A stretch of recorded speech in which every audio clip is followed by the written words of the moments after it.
It's Adam Butler, Chief Investment Officer of Rizal Asset Management. Rodrigo Gordillo, Managing Partner.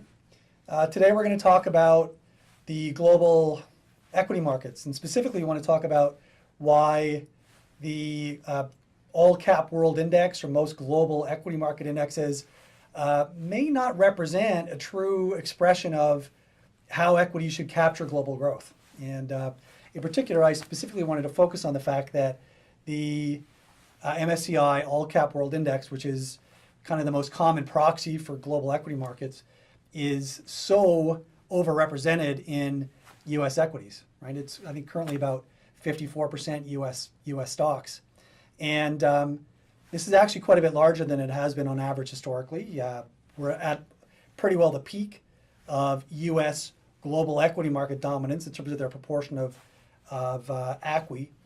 And this is really troubling because, in fact, there are these emerging economies especially, which now represent a very meaningful portion of total economic production, right? I mean, if you just look at... What amount is right now emerging, if you look at emerging markets and their market cap or whatever? Yeah, so emerging market cap is well under 15% of ACWI, but at the same time, if you look at emerging markets' share of total global production, they're in the neighborhood of 36%. Right. And so obviously that's a massive underrepresentation, and it gets worse actually because it's only 36% if you value emerging market production in current US dollar terms. If instead you value it on a purchasing power parity basis, their share of global economic production goes up almost to 60%. So here you have an asset class, emerging market equities, representing less than 15% of global equity markets by market cap, but representing almost 60% of global markets by economic production. Okay, so if we think through what the consequences of this will be in the next market cycle, whether it's 5-7 years or over the next 20 years, right? We're going through this globalization. We're seeing a lot of these emerging economies not only growing internally, right? If you look at Brazil, just saw a recent statistic that the vast majority of companies in Brazil are private companies, right? Yeah. Very little of the growth in the economy or the growth in these companies have come from their public markets. And the same thing goes to Peru and all of these South American, I'm Peruvian by the way, and what's interesting when I've gone back home is that there's been this big surge in public investing.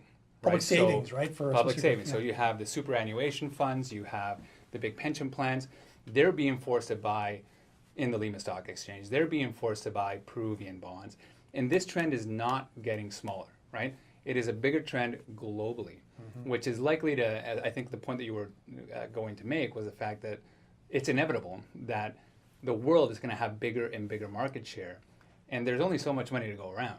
That's right. Right? So we got to think about what the consequences to the recent streak that we've seen in the U.S. markets, what that means to the average investor as they start thinking about where they're going to allocate. That's right, exactly. And I mean, the reality is, as these emerging markets become more developed, as their capital markets become more transparent, better regulated, a larger portion of these private companies are going to gravitate to public markets. That's going to be largely driven, as you said, by just an excess savings glut that are looking for public investments. And the public markets of these emerging economies are going to better and better represent the true size of their industrial production. And so, over time, the share of global market capitalization from these emerging market companies should converge to approximately represent what their global industrial production is. Right. And not to mention the biggest elephant in the room, which is China, right? I don't know if you know the statistics. You know how many MSCI indices are Chinese equity indices right now? Zero. That's right. Yeah. Right. So that market's already mature enough. People are demanding access to it. You get access to some ADRs here and there, but that's kind of dangerous, right? Nobody wants to take that idiosyncratic risk. Yeah. So it's inevitable that in the next 3 to 5 years, if not sooner, we're going to have MSCI finally saying, okay, what are we going to do here, right? As they become more transparent. The moment that this humongous economy comes out, flows are going to go. And pension plans are going to necessarily, global pension are going to necessarily need to allocate to that market, right? So money's going to have to come out of something. Yep. So again, that's another big reason we see a shift, right? A huge opportunity at the moment. Yeah. But on a long-term potential relative opportunity basis, no question to me that emerging markets and potentially emerging Europe represent better opportunities than U.S. stocks at current valuation. But we are seeing a cyclical disparity between the annualized rate of return of U.S. equities against global equities. Basically, over the last 9 years, 3, 6, 9 years, we've seen a 0 to 1% annualized rate of return from global markets versus the U.S. equity market, which, depending on the time frame, you're looking anywhere between 8 and 12% annualized. Yep.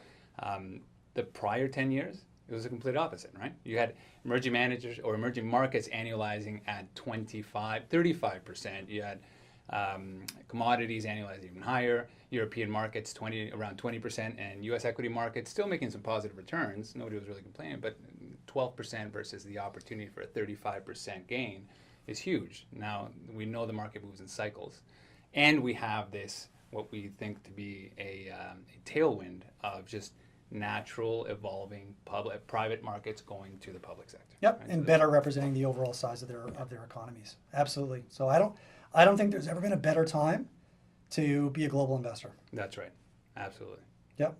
Hope you found this valuable, and tune in next time. Thank you.